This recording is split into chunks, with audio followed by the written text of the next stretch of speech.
এই মুহূৰ্তত ৰাজ্যৰ লাখ লাখ পৰীক্ষাৰ্থী আৰু অভিভাৱকসকলৰ বাবে জনাৰ বিচাৰিছোঁ বিগ ব্ৰেকিং নিউজ। মেট্ৰিকৰ পৰীক্ষাৰ ৰিজাল্টৰ পিছতে এবাৰ আহিছে কেইবাটাও গুৰুত্বপূৰ্ণ খবৰ।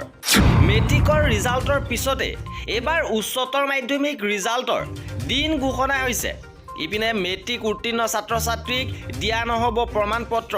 ফলাফল পুনৰ পৰীক্ষা কৰিবলৈ কি কৰিব লাগিব, চাৰ্টিফিকেট নোহোৱাকৈ কেনেকৈ হ'ব এডমিশ্যন, সবিশেষ খবৰৰ বাবে ভিডিঅ'টো প্ৰথমৰ পৰা শেষলৈকে চাই থাকিব। এবাৰ মেট্ৰিক পৰীক্ষাৰ ফলাফল অনুসৰি মুঠতে ৭৫.৭% ছাত্ৰ ছাত্ৰী উত্তীৰ্ণ হৈছে। ইয়াৰ ভিতৰত ল'ৰাৰ উত্তীৰ্ণৰ হাৰ ৭৭.৩% আৰু ছোৱালীৰ উত্তীৰ্ণৰ হাৰ ৭৪.৪%। তৃতীয় লিংগৰ উত্তীৰ্ণৰ হাৰ ৮০%। ডিষ্টিংশ্যন পোৱা ছাত্ৰ ছাত্ৰীৰ সংখ্যা ৬,৩৯২ গৰাকী। ষ্টাৰ নম্বৰ প্ৰায় পাইছে ২০,৫৫২ গৰাকীয়ে। লগতে ১,০৫,৮৭৩ গৰাকীয়ে প্ৰথম বিভাগত উত্তীৰ্ণ হৈছে। দ্বিতীয় বিভাগত ১,৫০,৭৬৪ গৰাকী আৰু বাকী তৃতীয় বিভাগত প্ৰায় ৬০,০০০ ছাত্ৰ ছাত্ৰী উত্তীৰ্ণ হৈছে। ফলাফল ঘোষণাৰ পিছতে ধেমাজিত প্ৰতিক্ৰিয়া প্ৰকাশ কৰিলে শিক্ষামন্ত্ৰী ৰণোজ পেগুৱে। শিক্ষামন্ত্ৰীগৰাকীয়ে কয়, এইবাৰ স্থানৰ বিপৰীতে সৰ্বাধিক নম্বৰ লাভ কৰা ৫ গৰাকীৰ নামহে দিয়া হৈছে।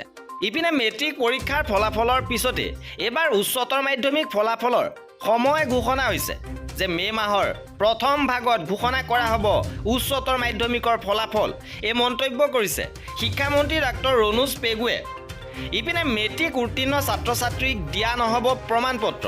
ফলাফল পুনৰ পৰীক্ষা কৰিবলৈ কি কৰিব লাগিব, কেনেকৈ এডমিশ্যন ল'ব। এইবাৰ প্ৰমাণপত্ৰ প্ৰদান কৰা নহ'ব, মাৰ্কশ্বিটখনেই হ'ব প্ৰমাণপত্ৰ। অৰ্থাৎ মাৰ্কশ্বিটখনেই আপোনালোকৰ প্ৰমাণপত্ৰ হিচাপে কাৰ্যকৰী হ'ব। আৰু ২২ তাৰিখৰ পৰা ৰিচেকিং কৰিবলৈ এটা পৰ্টেল খুলি দিয়া হ'ব। মাতৃভাষাত বেয়া প্ৰদৰ্শন দেখুওৱা ছাত্ৰ ছাত্ৰীসকলে তাৰ বাবে বিশেষ ব্যৱস্থা গ্ৰহণ কৰিছে। লগতে কম্পাৰ্টমেণ্টেল পৰীক্ষাও অনুষ্ঠিত হ'ব। এনেধৰণৰ খা খবৰৰ বাবে আমাৰ চেনেলটো ছাবস্ক্ৰাইব কৰি ৰাখিব। ভিডিঅ'টো শেষলৈকে চোৱাৰ বাবে বহুত ধন্যবাদ।